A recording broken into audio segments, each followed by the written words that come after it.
जय हिंद। किसी भी देश की स्थलीय सीमा डिसाइड करना काफ़ी सिंपल होता है कि ये इस देश का बॉर्डर है, ये दूसरे देश का बॉर्डर है, लेकिन समुद्र में इस तरह से नहीं होता है। हम समुद्र में समझते हैं कि जिस तरह से चीन कहता है कि दक्षिणी चीन सागर उसका है, क्या हम उस तरह से हिंद महासागर को कह सकते हैं कि क्या ये हमारा है या नहीं?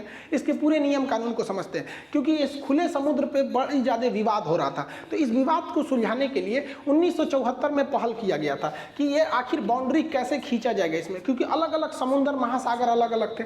तो पहले जनरली 4 महासागर ही काउंट किए जाते थे। सबसे बड़ा महासागर प्रशांत महासागर है, जो दोनों साइड में है, ये प्रशांत महासागर। ऐसा मत समझिएगा कि ये दोनों साइड में है। एक्चुअली पृथ्वी गोल है, हम इसको फाड़ कर और इस तरह से चिपका दिए, इसलिए क्या हो गया, ये 2 साइड में दिख रहा है। जैसे आप एग्जांपल पे समझिए, जैसे हमारा ये हाथ गोल है, अब ये मेरे जो दोनों नाखून है इसे समझिए प्रशांत महासागर है। तो अब इसे गोल की तरह तो रखेंगे नहीं। अब अगर हम इसे खोलते हैं तो मेरा नाखून देखिए, आधा इस साइड में गया, आधा इस साइड में गया, तो आधा नाखून इधर चला गया, आधा नाखून इधर चला गया। तो आधा प्रशांत महासागर इधर, आधा प्रशांत महासागर इधर। इसलिए इस बात के लिए कंफ्यूज मत होइएगा कि आधा उधर है आधा उधर है। पृथ्वी गोल है, इसको मोड़ के उधर ले जाइएगा और इसको मोड़ के उधर ले जाइएगा तो क्या हो जाएगा, दोनों आपस में चिपक जाते हैं सब, जिस वजह से ये 2 जगह दिखता है। तो उसके बाद दूसरा आता है अंध महासागर या आपका अटलांटिक महासागर। ये दूसरा सबसे बड़ा महासागर है, इसका आकार एस के समय के टाइप का है। ये तीसरा होता है ये हिंद महासागर, इसे हम लोग अर्ध महासागर कहते हैं, क्योंकि ये आधा ही हिस्सा है। ऊपर का हिस्से में इसके देखेंगे तो कंट्रीज वगैरह चले आते हैं। तीसरा महासागर आर्कटिक महासागर, इसे छिपा हुआ महासागर कहते थे, क्योंकि ये ऊपर वाले भाग में था, छिपा हुआ रहता था। इसमें सबसे ठंडा रहता था, साइबेरिया वगैरह भाग में ऊपर में पूरा बर्फ जमा रहता था। लेकिन अभी के वक्त में भूगोलवेताओं ने इस चीज़ को निर्णय लिया है कि जो प्रशांत महासागर का ये निचला भाग है, ये वाला हिस्सा, ये प्रशांत महासागर का निचला भाग, और अटलांटिक महासागर का निचला भाग, और हिंद महासागर का ये जो निचला भाग है, इसमें जब ये लोगों ने देखा तो यहाँ पे जो मछलियाँ थी या जो जलवायु थी वो इन सबसे अलग हो गई थी। रीजन क्या था, वो ये जो अंटार्कटिक आइलैंड है, सॉरी कॉन्टिनेंट है, पूरी तरह से बर्फ से ढका है। तो इस पे इतना ठंड का प्रभाव था कि यहाँ की मछली, यहाँ की जलवायु, यहाँ के अंदर जो वनस्पति थी समुद्र के अंदर की, वो इनसे बिल्कुल अलग थी। तो वो लोग एक निर्णय पे पहुंचे कि अब हम लोग इसे साइड ही करके, एकदम काट के ही इसे दक्षिणी महासागर या अंटार्कटिक महासागर नाम दे दिया जाए। तो पहले महासागरों की संख्या जो थी वो 4 थी, अभी महासागरों की संख्या जो है वो 5 है। हालांकि पहले जब हम ज्योग्राफी पढ़ाते थे तो ये हम लड़कों को स्ट्रिक्टली रोकते थे कि इसे आप महासागर मत कहिएगा, क्योंकि इसे इंटरनेशनल मान्यता नहीं मिली है। लेकिन अब उन्हें ये कहना पड़ेगा क्योंकि इसे इंटरनेशनल मान्यता मिल गई है। लेकिन भारत में कई ऐसे एग्जाम में इसे मान्यता मिलने से पहले ही क्वेश्चन पूछा जा चुका था। जैसे रेलवे में क्वेश्चन पूछा था 2016 वाली जो वैकेंसी थी उसमें, कि वह कौन सा ऐसा महासागर है जो 3 अन्य महासागरों को टच करता है। तो एक ही पॉसिबल हो सकता है, ये कौन सा, दक्षिणी महासागर या अंटार्कटिक महासागर, क्योंकि 1, 2, 3 को टच किया, ये तीनों को तो टच नहीं करता है यहाँ पर। तो इसी के बारे में वो क्या किया था, क्योंकि देखिए ये हिंद महासागर को नहीं टच कर सकता है। आप यहाँ देखिए ध्यान से, उसको टच कर देगा, इसको, लेकिन हिंद महासागर को वो नहीं टच कर सकता है। तो आप याद रखेंगे अब महासागरों की संख्या कितनी हो गई है, 5 हो गई है। अब इन महासागरों को अलग अलग बाउंड्रीज कैसे बनाई जाएगा, कौन से देश की बाउंड्री कहाँ होगी, इसके लिए एक लंबा गहन चला था, मतलब बैठक हुई थी, और इसको फाइनली 1982 में एक कंक्लूजन पे आया गया, जिसे 1994 में लागू किया गया। इसे कहा जाता है United Nation Convention of the law of sea, या इसे शॉर्टकट में लॉ ऑफ सी कहा जाता है। इस नियम के हिसाब से कि जो समुंदर है उसे हम लोगों ने टोटल 5 कैटेगरी में बांट दिया है। अब उन 5 कैटेगरी को समझते हैं, उससे पहले आपको कुछ बेसिक चीज़ें पता होनी चाहिए, जिसे नॉटिकल मील या फैदम क्या होता है। देखिए, नॉटिकल मील समुद्री मील को कहते हैं। एक नॉटिकल मील जो सड़क पे हम किलोमीटर देखते हैं उससे बड़ा होता है। एक नॉटिकल मील जो होता है 1.852 किलोमीटर होता है, यानी समुद्र का 1 किलोमीटर, 1 मील जमीन वाले मील के लगभग वो 1.25 गुना होता है। तो 1.852 किलोमीटर हो गया। अब समुद्र की गहराई को फैदम में नापते हैं। 1 फैदम बराबर 6 फीट होता है, गहराई होता है 1 फैदम बराबर 6 फीट होता है। अब वहाँ हवाएं जो चलती हैं उसको भी हम लोग किलोमीटर प्रति घंटा में ना नाप के हम नॉटिकल मील प्रति घंटा में नापते हैं। तो नॉटिकल मील प्रति घंटा में जब नापेंगे तो आप इसे किलोमीटर में बदलेंगे और उसको मीटर पर सेकेंड में बदलेंगे, तो उसे हम हवाओं के वेग को नॉट कहते हैं। समुद्री हवाएं या हवाई जहाज में जो हवाएं बाहर से आती है उसे नॉट कहते हैं। 1 नॉट बराबर 0.5 मीटर पर सेकेंड। तो हवाओं की गति को नॉट में, गहराई को फैदम में और समुद्री दूरी को नॉटिकल मील में नापते हैं। ये आगे काम आएगा, ये नॉटिकल मील वाला। अब हम समुद्र के जो 5 अलग अलग कैटेगरीज है उसको समझते हैं कि मतलब कौन कौन से मैरीटाइम बॉर्डर लगते हैं। देखिए वो 5 कौन कौन से होते हैं। एक होता है इंटरनल सी, दूसरा होता है टेरिटोरियल सी, तीसरा होता है कॉन्टिजियस जोन और एक्सक्लूसिव इकोनॉमिक जोन, उसके बाद आता है हाई सी।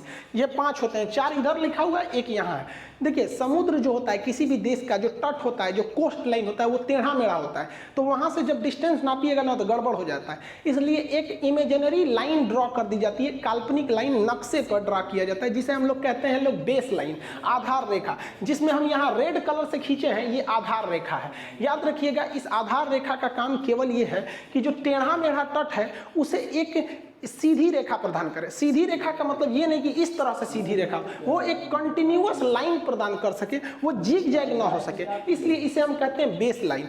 और बेस लाइन के पीछे जो पानी होता है, जैसे ये सब जो पानी है, इसी को कहते हैं इंटरनल सी, बेस लाइन के पीछे वाला। अब समुद्र में कोई भी डिस्टेंस आपको नापना होगा ना तो आप बेस लाइन से ही नापेंगे, न कि समुद्र के तट से नापेंगे। याद रखिएगा, ये क्वेश्चन पूछता है कई बार। अब जैसे मान के चलिए यहाँ से कोई है, यहाँ पे कोई शिप खड़ा है, अब इसे भारत की दूरी दिखानी है तो कहां से नापेगा? यहाँ पे भी भारत हो जाएगा, यहाँ भी हो जाएगा, यहाँ भी हो जाएगा। तो इसका जो सबसे करीबी बेस लाइन है वो इसे नापना पड़ेगा कि हम यहाँ से इतनी दूरी पर है। क्योंकि अगर पर्टिकुलर शहर बोलता है कोलकाता तो हम यहाँ कोलकाता देख लेंगे, चेन्नई कहेगा तो चेन्नई, विशाखापट्टनम। लेकिन सोचो सीधे कहता है कि हम इंडिया से कितना दूर है, तो भैया तुम देखो तुम्हारे पास का जो सबसे करीब में बेस लाइन कौन सा पड़ रहा है, उस हिसाब से अब जो भी दूरी नापना है वो बेस लाइन से नापेंगे और नॉटिकल मील में ही उसे नापा जाता है। इंटरनल सी जो हो गया, आंतरिक सागर, उसे छोड़ देते हैं, एक तो हो गया। अब देखते हैं टेरिटोरियल सी। टेरिटोरियल सी को हम समुद्री सीमा कहते हैं। ये आधार रेखा से पहला 12 नॉटिकल मील की दूरी होती है। 12 नॉटिकल किलोमीटर नहीं, पहला 12 नॉटिकल, जिसे हम ब्लू लाइन से खींचे हैं, यानी ये वाला एरिया जो है इसे हम लोग कहते हैं हम लोग टेरिटोरियल सी। ये पूरा यहाँ तक हो जाएगा। ये सबसे ज्यादा अधिक, इस पर कंप्लीट अधिकार होता है जिस देश के पास की ये रेखा। ये नियम सारे देशों पर लागू होता है। अभी श्रीलंका वाले पे अलग से बताएंगे कि श्रीलंका पे कैसे, जब 2 देश करीब आ जाते हैं तो उस पे कैसे लगता है। तो ये क्या है, अगर कोई इस एरिया में बिना इस देश के परमिशन, जैसे यहाँ इंडिया है तो इंडिया, अमेरिका रहता है तो अमेरिका, परमिशन अगर हवाई जहाज हो या समुद्र का जहाज हो घुस गया तो बिना परमिशन मार के गिरा देगा उसको, मिसाइल उसाइल तोप ताप से यहाँ पे उड़ा देगा। यहाँ पे परमिशन लेके घुसना पड़ता है, समझ में आ गया? तो इसमें कंप्लीट डोमिनेंस होता है। लेकिन उसके आगे का जो 12 नॉटिकल है तो यहाँ से तो 24 नॉट हो जाएगा। तो जो पहला 12 नॉटिकल है उसे टेरिटोरियल सी कहते हैं। जो दूसरा 12 नॉटिकल होता है उसे संलग्न क्षेत्र, संलग्न क्षेत्र को कहते हैं कॉन्टिजियस जोन। यानी यहाँ से अगर देखेंगे तो 12 नॉट, लेकिन शुरू से देखेंगे, हमें तो दूरी आधार रेखा से नापनी है, तो आधार रेखा से ये दूरी हो जाती है 24 नॉट की। 2 नंबर पे हम यहाँ लिखे हैं 24 नॉट। तो ये वाला जो डिस्टेंस है ये वाला भी इसी देश का अधिकार होता है, लेकिन यहाँ कुछ रिस्ट्रिक्शन है। क्या है कि अगर इसमें कोई बिना परमिशन एंट्री करता है तो आप उसे हमला नहीं कीजिएगा, पहले उसको समझिएगा, कहिएगा सुन यहाँ तुम आ गया ना तो तुम हमको सीमा शुल्क दो, मतलब कस्टम ड्यूटी दो। यहाँ पे तो तुमको सीमा शुल्क देना पड़ेगा। सीमा शुल्क यहीं से लग जाता है। और हवाई जहाज भी अगर यहाँ से उड़ के गया ना, इस एरिया से भी अगर हवाई जहाज उड़ के ऐसे चला गया तो इसको भारत को टैक्स देना पड़ेगा, सीमा शुल्क, कि तू हमारे एरिया में आके हवा प्रदूषण छोड़ के गया था। तो सीमा शुल्क जो लगना है वो कंटिन्यूअस जोन से ही चालू हो जाती है, चाहे वो हवाई सीमा शुल्क हो या समुद्री सीमा शुल्क। लेकिन अगर इसमें घुस गया बिना परमिशन तो ठोका जाएगा। हाँ, परमिशन लेके आओ, कोई दिक्कत नहीं होता है। इस एरिया तक की साफ सफाई की जिम्मेदारी इसी देश की रहती है। अब इसके बाद आधार रेखा से 200 नॉटिकल मील, यानी अगला 200 नॉटिकल मील, ये काफी लंबी दूरी हो जाती है। अगला 200 नॉटिकल मील, किलोमीटर नहीं, 200 नॉटिकल मील जो होता है उसे हम लोग EEZ, एक्सक्लूसिव इकोनॉमिक जोन, अनन्य आर्थिक क्षेत्र कहते हैं। इस एरिया में इस देश का कोई अधिकार नहीं है कि आप टैक्स ले सकते हैं, ना वो हवाई जहाज पे सीमा शुल्क लेंगे, ना ही आप समुद्री जहाज पर सीमा शुल्क लेंगे। यहाँ पे किसी को आने जाने से नहीं रोक सकते हैं, यहाँ पे घूमने से नहीं रोक सकते हैं, किसी के देश के नौसेना की जहाज को भी नहीं रोक सकते हैं, और ना ही उस पर टैक्स ले सकते हैं। हाँ, यहाँ क्या कर सकते हैं, यहाँ मछली पकड़ने का अधिकार इसी का होगा, क्योंकि देखिए ये इकोनॉमिक जोन है, यानी पैसा से रिलेटेड कुछ भी होगा तो इसी देश का है। यहाँ मछली पकड़ने का अधिकार इसी देश का, तेल निकालने की जिम्मेदारी यहीं पे हो जाएगी। इस एरिया में अगर पेट्रोलियम मिला तो इसी का होगा, अगर कोई नया द्वीप आइलैंड मिल गया तो इसी का होगा, भले कोई भी खोजे मिलेगा तो इसी का हो जाता है। समझ में आ गया कि नहीं आ गया? अब ये ऑयल कैसे निकाला जाता है और किस तरह से बड़े बड़े शिप जो होते हैं वो 3-3 साल तक जो लोग मछली पकड़ते हैं उसको 2-3 दिन में कैसे पकड़ लेते हैं उसको हम लोग समझते हैं। यहाँ देखिए, अब ये 200 नॉटिकल मील के बाद का जो एरिया होता है उसे हम लोग कहते हैं हाई सी। ये इंटरनेशनल लॉ हो गया। अब यहाँ पे किसी की बपौती नहीं चलेगी। अगर बाय द वे यहाँ पेट्रोल मिल भी गया, यहाँ पेट्रोल मिल भी गया तो वो आप डायरेक्ट वहाँ से नहीं निकाल सकते, आपको जाना पड़ेगा इंटरनेशनल सी बेड अथॉरिटी के पास। अब वो जांच करेगी इसे पहले खोजा कौन था और ये इंटरनेशनल बाउंड्री में आ रहा है तो करीब किसके है, मान के चलिए इसके भी करीब है, इसके करीब है तो थोड़ा बांट देगा कि भैया तुम भी ले लो, तुम भी ले लो, इस टाइप का। तो इसके पास जो लगता है इंटरनेशनल सी बेड, सी मतलब समुद्र, बेड मतलब नीतल, नीचे का हिस्सा, अथॉरिटी वही इसकी देखती है। तो 5 हिस्सा हो गया, 1 2 3 4 और अंदर वाला 5 हिस्सा हो गया यहाँ पर। अब देखिए, लेकिन अगर कभी कभी क्या होता है, कुछ ऐसे देश होते हैं जो बहुत करीब आ जाते हैं समुद्र में तो उन पर ये नियम नहीं लग पाता है। जैसे श्रीलंका, तो श्रीलंका में आप ऐसे करेंगे तो श्रीलंका भारत के इकोनॉमिक जोन में आ जाएगा, पूरा रख लेंगे। तो उसमें एक नॉर्मल बाउंड्री कर दी जाती है कि भैया इसके इधर तुम्हारा, इसके इधर इसका, यहाँ पर काम खत्म यहाँ पर। तो इसमें आप बन ही नहीं पाएगा ना उतना लंबा, उस हिसाब से देखेंगे तो ये इकोनॉमिक जोन में आ जाएगा। इकोनॉमिक जोन जितना लंबा रहेगा आपको फायदा होगा, क्योंकि मान के चलिए जैसे हमारा अंडमान निकोबार, अमूमन लोगों को लगता है कि अंडमान निकोबार से क्या फायदा है। एक तो हमारी सैन्य फायदा है कि चीन इधर से आएगा तो हम देख लेंगे। दूसरा आप देखिए ना, अगर हमको जहाँ यहाँ आइलैंड मिल गया तो हमें यहाँ आधार रेखा खींचेंगे, संलग्न समुद्री सीमा, संलग्न क्षेत्र, आर्थिक क्षेत्र, इतना बड़ा ये एरिया तो ऐसे मिल गया। तो जब आइलैंड मिल जाते हैं तो उसका economic zone, exclusive economic zone बड़ा हो जाता है। फ्यूचर में उसके नीचे कोयला मिल सकता है, पेट्रोलियम, गैस, मछली, कुछ भी मिल सकते हैं, उससे काफ़ी फायदा हो सकता है यहाँ पर। इसलिए भारत का अंडमान निकोबार और लक्षद्वीप मिलकर हमारे इकोनॉमिक जोन को इतना बढ़ा देते हैं। जैसे देखिए, ये एरिया इतना ज़्यादा क्यों निकला हुआ है, क्योंकि यहाँ लक्षद्वीप है। अब हमारा इकोनॉमिक जोन यहाँ देखिए, श्रीलंका आ गया था इसलिए कम हो गया है। अब यहाँ पर है, यहाँ कट क्यों गया, क्योंकि ये वाला एरिया बांग्लादेश का और ये वाला एरिया म्यांमार का। अब ये एरिया, इतना बड़ा एरिया हम लोग को क्यों मिला हुआ है, क्योंकि हमारे पास अंडमान निकोबार है। अब इसमें मछली पकड़ने, पेट्रोलियम, फ्यूचर में यहाँ पता चलता है कि बहुत ज़्यादा मात्रा में पेट्रोलियम और कोयला का निक्षेप है नीचे में। इस इकोनॉमिक जोन में अगर कोई आपराधिक घटना कर देता है तो वो यही देश इसको देखता रहता है कि भैया तुम हमारे एरिया में घुस के कैसे मार दिए। ऐसा एक बार हो गया था 2012 में, उस समय मनमोहन सिंह प्रधानमंत्री थे। तो 2012 में इटली का एक टैंकर आ रहा था। इटली के इस टैंकर पे 2 मेरीन थे, सब सैनिक से, देख रहे हैं, सब गोरखा को, इससे पूरा भारतीय मछुआरा को मार दिया। सब बताइए, भारत के मछुआरा सबको मार दिया, 2 मछुआरा मर गए सब। ये सबको कहा कि हमको लगा लूटने आ रहे, रे चोट्टा कहीं का, पूरा इटली का था सभी सब। मतलब इसको लगता है लूटने, तो हमारे देश में आ रहा, मार दिया यहाँ पर। बाद में ये लोगों ने माफ़ी उफी मांगा तो भारत सरकार का सोचा माफ़ी मांगेंगे, नहीं छोड़ेंगे हम यहाँ पे। लेकिन देखिए, मेरी टाइम में समुद्र में क्या होता है कि क्लियर नहीं पता चल पाता है कौन किसका है। तो भारत सरकार ने इस पर मुकदमा भी चलाया। एक बार इटली भी भाग गया था सब वापस। थोड़ा कौन चीज़ लगता है यहाँ पे, इटली भाग जाएगा तो छोड़ देगा आदमी। इस इकोनॉमिक जोन को लेकर भारत का बांग्लादेश के साथ एक डिस्प्यूट भी हो गया था। पहले बांग्लादेश का इतना ही इकोनॉमिक जोन था, लेकिन बांग्लादेश कह रहा है कि नहीं भैया, मेरा इतना नहीं हुआ, मेरा इससे भी ज़्यादा हुआ। वो कह रहा है कि भैया मेरा यहाँ भी हुआ और यहाँ भी हुआ, इतना हमारा हुआ। देखिए ये इतना क्लेम कर रहा था कि इधर से इतना म्यांमार ने कब्जा कर लिया है ये वाला हिस्सा, और इधर से इतना भारत ने ले लिया है ये वाला हिस्सा। इसलिए म्यांमार, बांग्लादेश कह रहा था कि हमको ये वाला भी हिस्सा दिलाया जाए और ये वाला हिस्सा भी दिलाया जाए, इतना मांग रहा था, जबकि उसके पास इतना ही था। तो इंटरनेशनल बाउंड्री जो थी, इंटरनेशनल आर्बिट्रेरी, उसने कहा कि देखिए पूरा नहीं मिलेगा, हाँ इतना हम आपको हाई एक्स्ट्रा दे सकते हैं, इतना आपको एक्स्ट्रा दे देंगे। तो भारत को अपनी बाउंड्री से, इकोनॉमिक जोन से हटना पड़ा। हालांकि वहाँ पे बहुत ज़्यादा संसाधन भी, बहुत ज़्यादा खनिज वगैरह नहीं थे। तो बांग्लादेश का जो इकोनॉमिक जोन था वो इस तरह से बढ़ गया इंटरनेशनल कोर्ट के बाद। तो हम लोग भैया नियम कानून को मानते हैं। लेकिन अगर वही चाइना की बात करिएगा तो चाइना ससुरा कहता है कि कौन चीज़ 200 नॉटिकल मील, ये खान सर पढ़ा रहे हैं, उन्हीं के पास रह जाइए, 200 नॉटिकल, हमारे यहाँ कुछ नहीं, ये पूरा दक्षिणी चीन सागर मेरा है।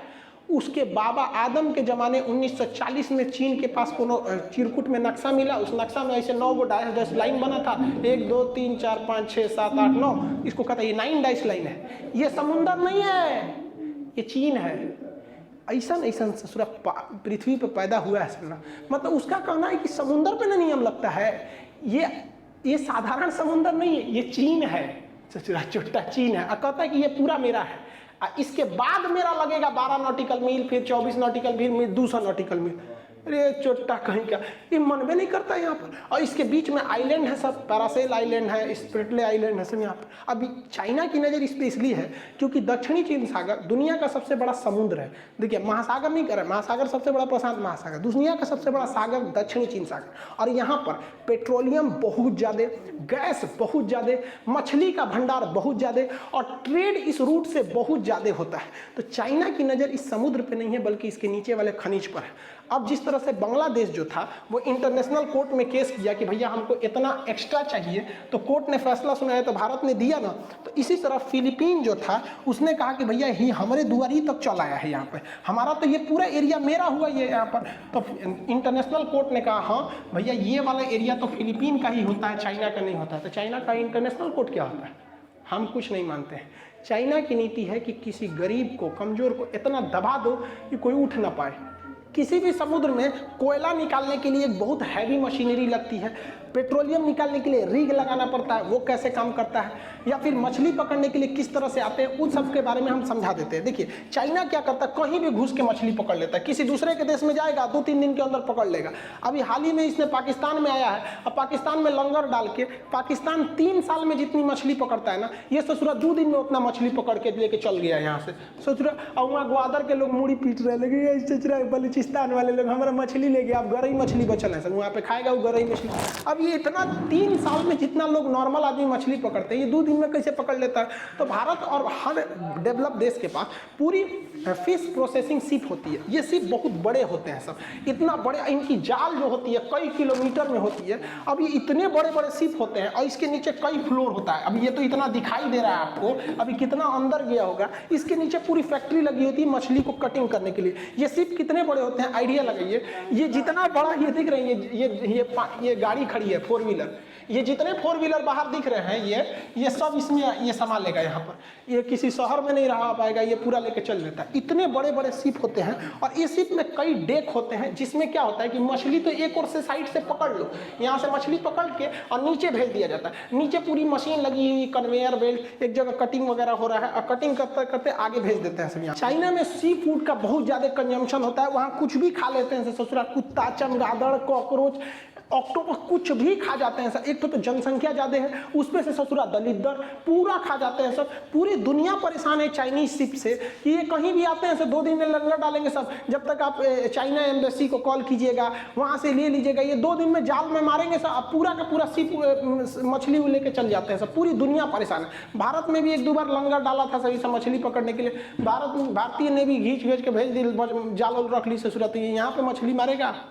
देखिए जिस तरह से चीन एग्रेशन दिखाता है, दक्षिणी चीन सागर मेरा है, भारत को भी इसको काउंटर करने के लिए और दुनिया का ध्यान इधर लाने के लिए जो इधर भारत को भी कहना चाहिए कि हिंद महासागर मेरा है, क्योंकि भैया ये भी हमारा हो सकता है। और कोई पूछे किस आधार पर आप कह रहे हैं, तो कह दीजिए कि खान सर के यहाँ हमरो नक्शा मिला है 100 साल पुराना, जहाँ पे दिखाया गया है हमारा है। वैसे भी समुद्रगुप्त का घोड़ा कहा जाता था, 3 समुद्र का पानी पीता है, बंगाल की खाड़ी, हिंद महासागर और यहाँ अरब सागर। 3 समुद्र के पानी पीने का मतलब ये थोड़ी होता है कि सुबह शाम ही यहाँ का पिएगा। मतलब पहले जमाने में आप वहीं से पानी पी सकते थे जहां आपका अधिकार था। तो हमारे जमाने में लिख लीजिए भैया, समुद्रगुप्त भारत का नेपोलियन कहा जाता है, इतिहास उठा के पढ़ लीजिए, यहाँ पर ऐसा लिखा है। इससे क्या होगा कि चाइना हमें कॉम्प्रोमाइज के लिए आएगा, क्योंकि पूरी दुनिया कहेगी कि देखो भैया चाइना तुम्हारा देखा देखिए भारत भी बिगड़ गया, और जैसे भारत कहेगा तो चाइना उधर से वो भी चिल्लाने लगेंगे सर। तो फिर चाइना को अपने ऑयल, मछली या फिर गैस का जो जिस उसकी नजर जमी है, तो भारत से ये कॉम्प्रोमाइज करने के लिए आएगा। रे बकलोल कहेगा हिंद महासागर में तो ऐसा कोई पेट्रोलियम और का कोई भंडार नहीं है, काहे लिए झगड़ा ना दे रहा है।